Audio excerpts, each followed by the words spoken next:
Assalamualaikum warahmatullahi wabarakatuh. Selamat pagi, selamat siang, dan selamat malam bagi kamu yang menyaksikan video ini pada malam hari. Terima kasih masih setia di channel Sedang GPT.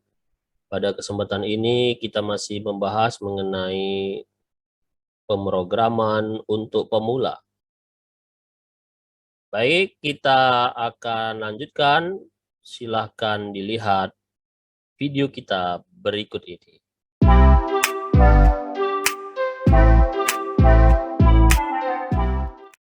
Judul video kita yang akan kita bahas hari ini adalah struktur dasar algoritma, sebagaimana yang ada di layar rekan-rekan sekalian. Untuk rekan-rekan ketahui, secara garis besar, seluruh program yang kita buat itu memiliki tiga struktur dasar, atau tiga bentuk dasar. Jadi pada kesempatan ini kita akan coba menerangkan satu persatu dari setiap struktur dasar tersebut. Yang pertama kita sebut dengan struktur sekuensial. Sebagaimana tertulis di sini adalah pada struktur sekuensial ini langkah-langkah yang dilakukan dalam algoritma diproses secara berurutan, mulai dari langkah pertama, langkah kedua, langkah ketiga, sampailah program ini selesai. Jadi dia berjalan secara serial.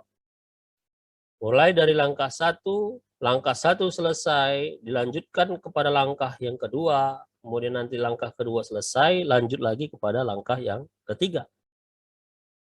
Jadi tidak mungkin rekan-rekan ya, langkah 2 kita laksanakan jika langkah 1 belum selesai. Begitu juga sebaliknya di langkah 3. Jadi ini yang disebut dengan struktur sekuensial. Dalam kehidupan sehari-hari kita bisa mencontohkan struktur sekuensial ini seperti ini ya. Jika rekan-rekan sedang menjahit sebuah baju, baju itu tidak mungkin bisa dijahit ya kalau sekiranya kainnya belum dipotong. Logikanya seperti itu.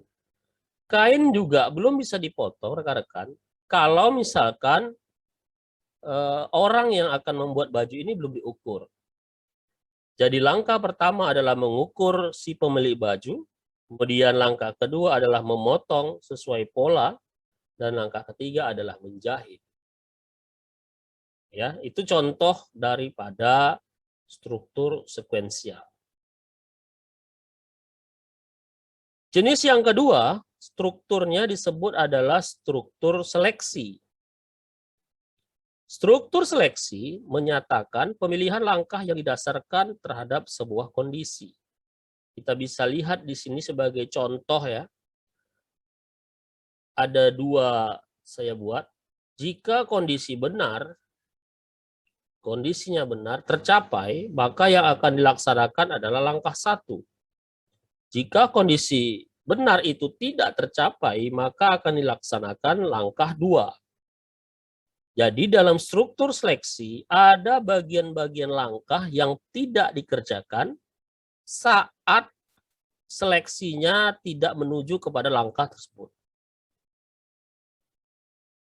Logikanya mungkin seperti ini ya. Jika ada seorang anak yang mengikuti ujian dengan nilai batas kelulusan adalah 75, kemudian nilainya dimasukkan dan dilihat apakah dia sama atau lebih besar dari 75, jika persyaratannya terpenuhi misalkan nilai 80, maka anak tersebut akan dinyatakan sebagai anak yang lulus. Begitu juga sebaliknya kalau nilainya di bawah daripada 75, maka dinyatakanlah anak tersebut tidak lulus. Contoh lain dalam penerapan sehari-hari, misalkan kita sedang berniat ya untuk menonton sebuah film di bioskop gitu ya. Kemudian film tersebut ada ratingnya. Ratingnya ditentukan ini film untuk ukuran umur berapa gitu ya.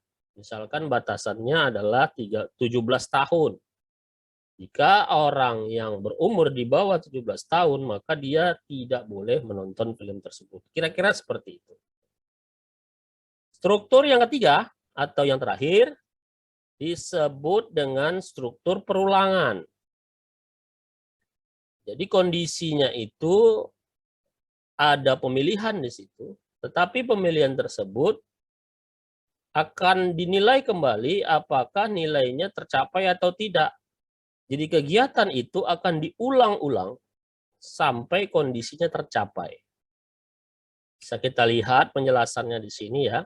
Struktur ini memberikan suatu perintah atau tindakan yang dilakukan beberapa kali.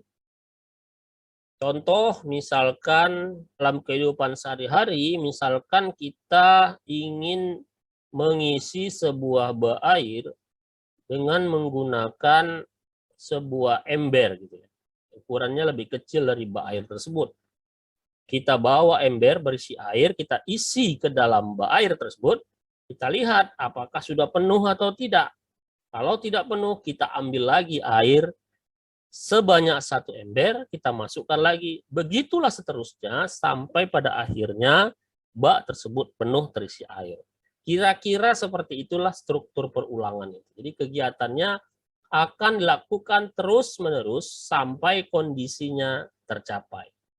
Tapi persamaan dari dua struktur yang kita sebutkan tadi, ya, yaitu masing-masing memiliki decision. Kita lihat di sini ada lambang decision, lambang kondisi. Baik, terima kasih kepada rekan-rekan sekalian. Kita sudah menerangkan, mencontohkan juga dalam kehidupan sehari-hari mengenai struktur dalam pemrograman. Mudah-mudahan apa yang kita sampaikan ini bermanfaat. Saya akhiri, billahi taufik wal hidayah. Assalamualaikum warahmatullahi wabarakatuh.